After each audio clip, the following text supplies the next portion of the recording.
Hi, this is JP Morgan. And this is Kenneth Merrill. Today we're going to review the Leica Q2. Which we're doing because... What was that? You're about to throw up. It's so expensive. He almost threw up when he said Leica Q2. $5,000 if you want a full-frame camera with a fixed lens. 28 millimeters, 1.7. I just racked my brain to know why. I mean, it's got the Leica red dot on it, and that's cool. The most expensive component of the whole camra, that Leica red dot. I mean, it has some great specs. It is a 47 megapixel full-frame camera, but it's a fixed focal length lens. It's a 28 millimeter lens. Which you should love, JP. You love wide. Yeah. I love wide. Oh, there's no doubt about it. I would shoot with this camera. But I also love quality. And it's a 47 megapixel camera. Yeah. But the problem with that for me is that you can't put a long lens on it and still have a 47 megapixel camera. True. Actually, I feel like the reason this camera piqued my interest, not that I'll ever get one, but the reason it piqued my interest was because I used to shoot with a Fuji X100S. I love that camera. And at $1,300, it's a lot more reasonable. But the one thing that frustrated me was it's a fixed 35 millimeter f2 lens. It's a great lens, but I would go traveling with it, and I constantly found myself wanting a different lens.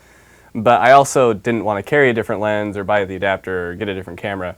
Anyways, so the thing that intrigued me about this camera is that it has a little button on the back that allows you to artificially change your focal length by cropping into the sensor. You're just cropping in on the sensor, so your 47 megapixel just went out the window. Well, right, but you can crop to a 50 millimeter and still have 15 megapixels, which isn't crazy high, but if it's just 15 megapixels. It's not really. Well, here's the thing. This is really not meant for professional photographers who are planning to sell their travel landscapes online. This is for people who want a run-and-gun camera to make good memories with, and you know, they have $5,000 to do it. Super high-end kind of, grab and go. Grab and go camera. Yeah. There you go. Call it that. I mean, the cropping is interesting that you can crop in, and it gives you, basically, it's giving you a simulation of what you'll do if you blow this up. Yeah. You know, but all that's doing is it's cropping in, and it's cutting the megapixels down. And so I just have a hard time with the price, and I just really do. I feel like it is such a status symbol. I wish that Leica did something that you just said, you know what, that is so worth the money. Now, the weather sealing is great. I mean, it's made to be out in the rain. It's made to be out.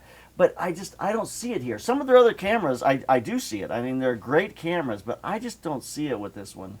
Yeah, I feel like this is something, and we're going to test it hopefully someday. They'll send one to us. But maybe not after this review.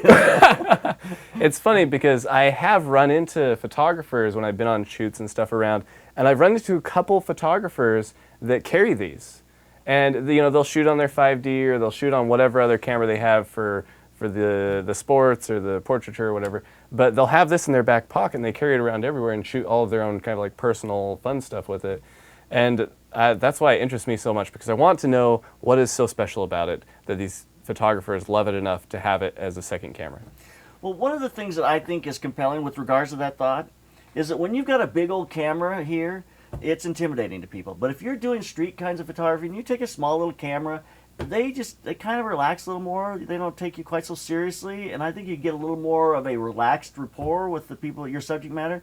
So I think in that way, and that's kind of what the rangefinder is about. You can kind of be over here on the side of the camera and kind of looking out to the side. You know, I think there's some advantages to that.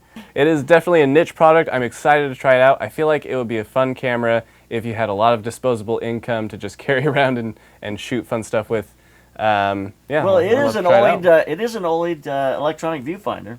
It does have that going for it. It does have that going for it. We will definitely review this camera and take a look at some of the specs and just see how it looks. And maybe it's got a fabulous picture, and you just love it. You know, what's probably going to happen? Surprise me. What's probably going to happen is you're going to want two of them. I think that's probably what's going to happen there.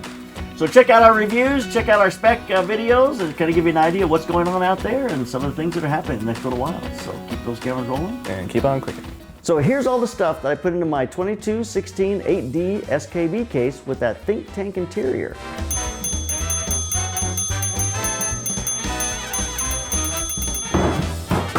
I've got everything I need to be able to go out and shoot. One case, SKB, 2216 think tank case interior.